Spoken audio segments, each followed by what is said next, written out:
noches. El día de hoy vamos a iniciar con el curso de Semiología Médica a cargo de mi persona. Me presento, el universitario Eric Fran González Bocanegra. El día de hoy vamos a desarrollar el tema de la historia clínica, un tema muy importante, sobre todo en la práctica. Vamos a cocinarlo a través de las diapositivas que hemos preparado para el día de hoy. La historia clínica. La historia clínica, para detonarlo como algo breve, es el instrumento generalmente de todo médico que incluye en el ejercicio de su profesión, ¿no? Sobre todo el personal, todo personal de salud, específicamente el médico, tiene un papel muy importante y sobre todo tiene que tener el amplio conocimiento de saber cómo es la redacción, ¿no? Para tenerlo en cuenta, ¿sí? Como saberes previos, por ejemplo, vamos a recordar dos conceptos claves, ¿sí? Tenemos semiología médica y la propedéutica clínica. Ahora, ¿usted sabe qué es la semiología médica? La semiología médica proviene del griego semillón. Ya, voy a activar mi puntero. Del griego semillón. En este caso, nosotros notamos acá con la palabra semio, ¿sí? Del griego semillón. ¿Esto qué significa? Signo. ¿Sí? Entonces, si nosotros recapitulamos, ¿no? Semiología médica, ¿qué va a significar? Es en este caso el conjunto de signos y síntomas de alguna enfermedad, que en este caso puede involucrarse, ¿no? Y plasmarse a la vez en la historia clínica. Entonces, por ende, vamos a reconocer el término de semiología médica, ¿no? Y por eso se basa el curso, porque el curso es semiología médica. Vamos a repasarlos todo con los conjuntos de signos y síntomas que pueden aplicarse en las principales enfermedades, reconociendo y sobre todo teniendo en cuenta cada sistema, cada aparato, ¿no? Para nosotros tener una verificación más exacta, ¿no? Y tener nosotros un concepto mejor acerca de cada asignación en historia clínica, ¿no? Entonces, la propedéutica clínica, ¿qué significa la propedéutica clínica? También proviene del griego pro, en este caso es un prefijo que significa antes, y déutica del griego déuticos, que significa relativo a la enseñanza.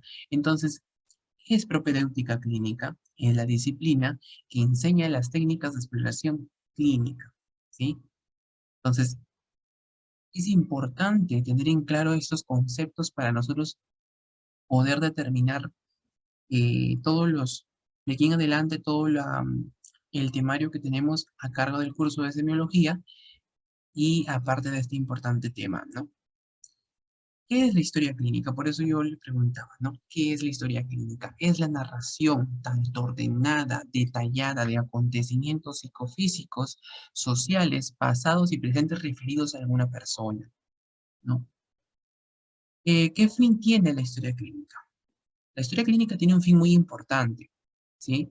Tiene como fin facilitar la asistencia sanitaria y sobre todo tener en cuenta que puede eh, aproximarnos y ayudarnos a confirmar algún diagnóstico oportuno, ¿no? En práctica médica. Incluso a través de la historia clínica, pues estos acontecimientos que detallan aquí nos van a permitir a nosotros determinar eh, a través de la anamnesis. En unas diapositivas vamos a estar explicando la estructura de la historia clínica y sobre todo a través del examen físico, porque a través de la anamnesis nosotros vamos a conciliar los datos tanto del paciente, su motivo de consulta, que están confirmados también los antecedentes, ¿no? Los síntomas principales,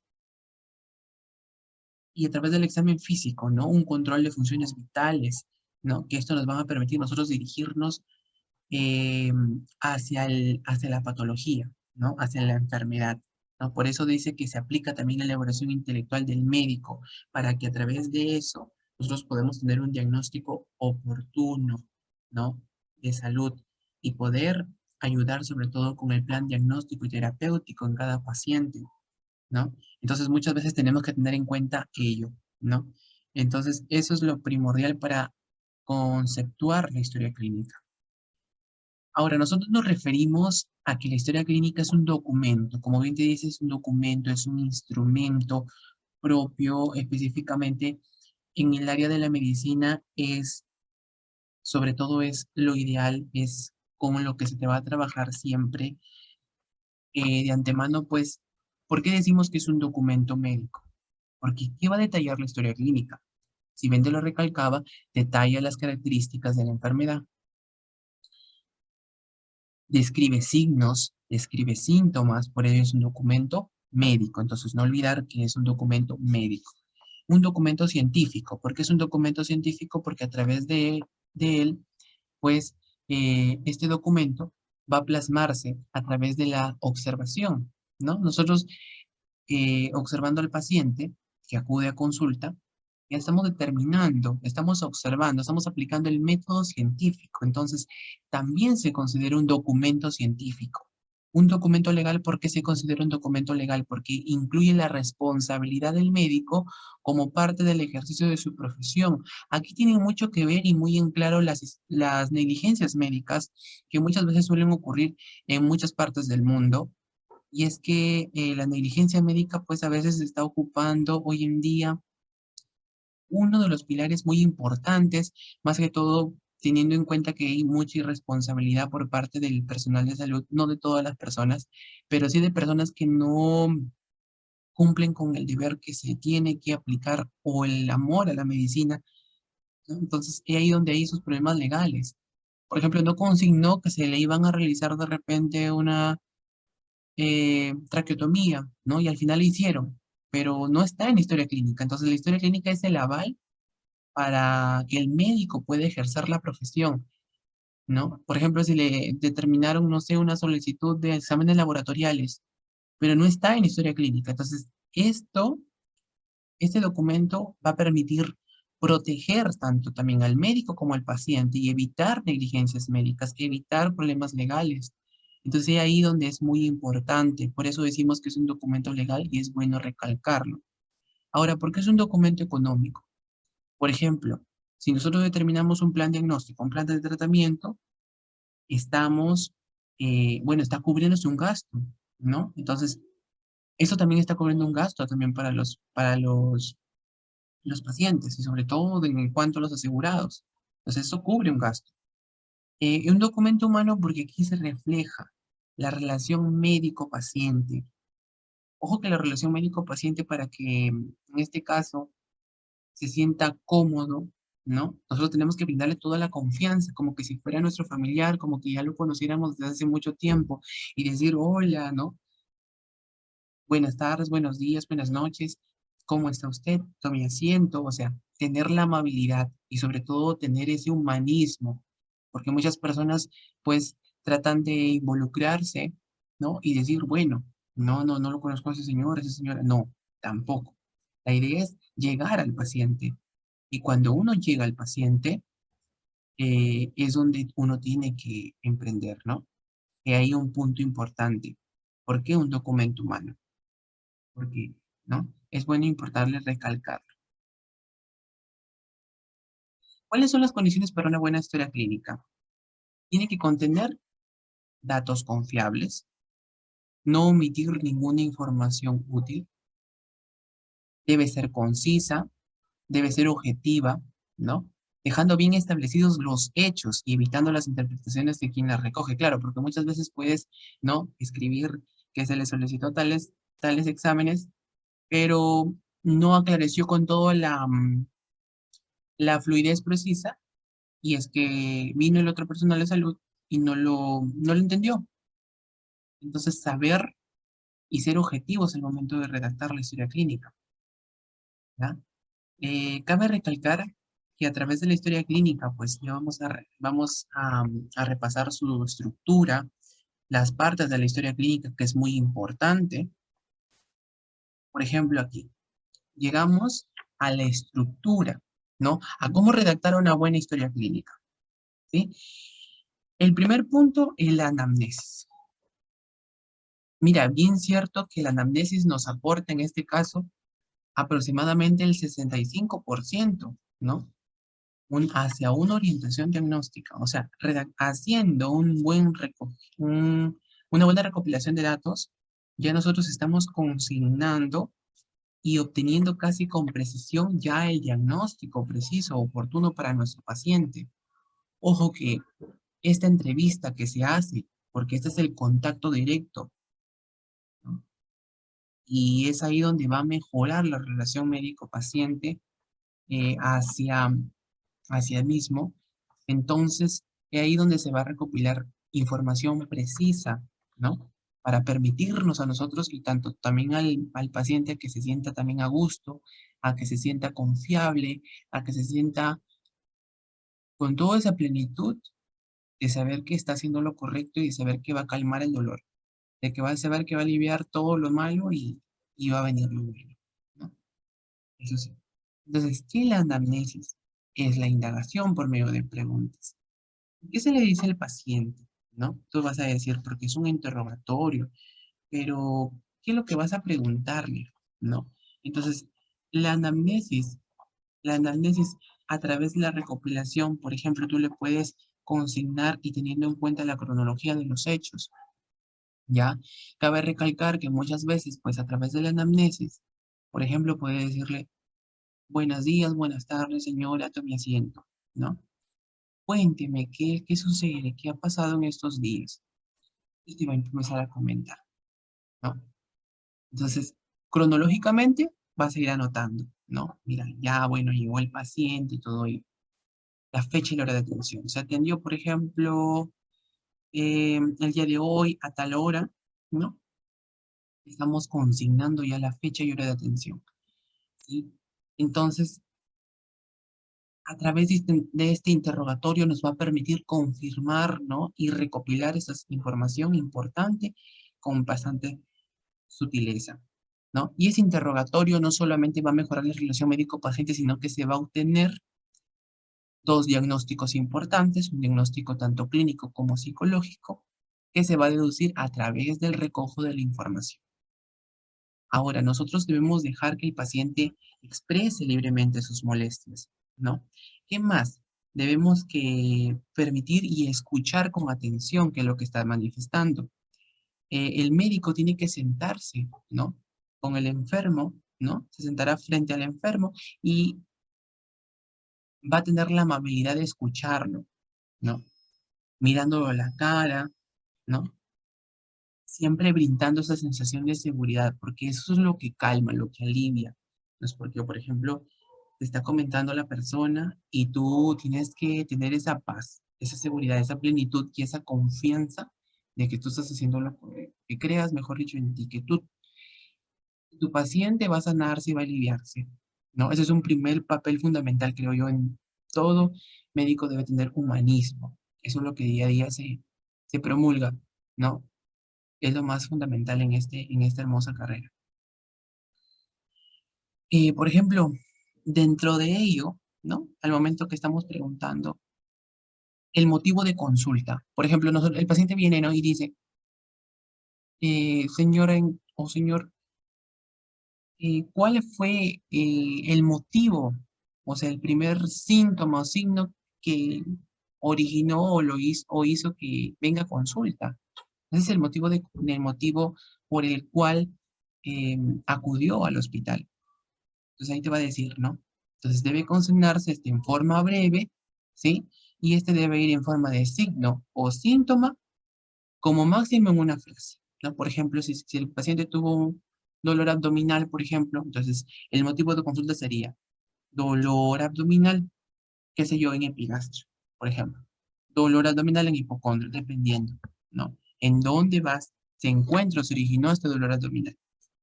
Ahora, en cuanto a los síntomas principales, mira, algo muy importante en los síntomas y signos principales, aquí se va a configurar, porque esto nos va a orientar a qué, hacia la patología, ¿sí? Nos orienta hacia la patología, hacia qué sistema puede ser de repente el cardiovascular, el respiratorio, renal, neurológico, digestivo. Entonces, nos va a orientar hacia qué patología en sí el paciente está afectando, ¿no? El organismo, la forma de inicio, ¿no? Y otra que hay que incluirlo dentro de la enfermedad actual, aquí es la parte más importante de la anamnesis, porque esto nos va a orientar, ¿ya? Y tenemos que ubicarlo tanto razonablemente dentro de la forma de inicio. Por ejemplo, ¿cómo inició, por ejemplo, el dolor abdominal? ¿Fue de repente brusco? ¿Fue espontáneo? ¿Fue insidioso? ¿Fue paulatino? No sé, de repente le inició y de ahí fue progresando el dolor, se hizo más intenso. O sea, hay que preguntar las características del síntoma o signo que la paciente o el paciente está presentando, ¿no? Por ejemplo, el curso de la enfermedad, ¿no? El curso. ¿Cómo es su curso de la enfermedad? ¿No? A través de él, pues por ejemplo, podemos determinarlo si fue progresivo, regresivo, hubo recaídas, hubo remisiones, de repente se ha presentado alguna recaída, ha volvido con más intensidad el dolor, entonces, entonces esos puntos claves hay que recalcarlos siempre. Las funciones biológicas, por ejemplo, diuresis, ¿no? Deposiciones, todo lo importante, ¿no? Consignarlo aquí, ¿no? El relato de la enfermedad. Asimismo, los antecedentes personales. No, dentro de ello tenemos los antecedentes generales, que aquí se deben incluir pues antecedentes pre y postnatales cuando corresponde el caso. Los fisiológicos, por ejemplo, en el caso de las damas, su primera menarquía, ¿no? Encontramos también, por ejemplo, la fecha de última regla, también ubicamos, por ejemplo, los gestas, cuántas gestas tuvo, cuántos abortos, cuántos partos, nacidos vivos. Entonces, todo ello se considera. Los patológicos, por ejemplo, si presentó alguna intervención quirúrgica, eso se considera. Si tuvo un antecedente de cirrosis hepática, por ejemplo, también. Si tuvo un antecedente de gastritis, también. Antecedente de neoplasia, también. Todo se va a considerar ahí. Como bien dice y bien se dijo al inicio, no omitir ninguna información útil que no sea indispensable en el desarrollo de la historia clínica. Antecedentes familiares, por ejemplo, si su papá, mamá, hermano padecieron de repente de cáncer gástrico. Si su mamá, por ejemplo, falleció con fibrosis pulmonar, o sea, eso se considera. Si su hermano presenta anemia hemolítica, también se considera. O sea, todos esos datos son importantes. Importantes porque recordar que hay enfermedades que también son hereditarias y estas también pueden manifestarse de la siguiente manera, ¿no? Bien, entonces, ante un examen clínico, que es la segunda parte de toda historia clínica, se van a detallar los controles de las funciones vitales. ¿Cuáles son el control de las funciones vitales? La frecuencia cardíaca a través del pulso arterial, ¿verdad? La frecuencia respiratoria, que ya lo vamos a hablar en la siguiente clase del examen físico, ahí con la propedéutica del examen general, también ahí vamos a complementar puntos importantes. Tenemos presión arterial, temperatura, saturación de oxígeno, que esta tiene que estar entre un 98-100 o a lo mucho 96-100, ¿no? El FIO, por ejemplo, en 0,21% aproximadamente. Entonces, son funciones importantes, vitales que se deben de tener en cuenta. No olvidar sobre todo que esta es parte del examen físico, no pertenece ya a la anamnesis. Entonces, el examen clínico general, por ejemplo, hacemos una revisión de piel, por ejemplo, tejido celular subcutáneo. Evaluemos cómo está la piel. Por ejemplo, en un paciente deshidratado, ¿cómo se encuentra la piel? Se va a encontrar con presencia de pliegues cutáneos. En un paciente deshidratado, la piel se encuentra seca, no húmeda. En un paciente deshidratado, se va a encontrar de repente pálido. Entonces, todos esos puntos se van a considerar. Tejido celular subcutáneo disminuido, porque no tiene grasa. Disminuido, hay disminución del tejido celular subcutáneo. No hay edemas, o de repente tiene edemas.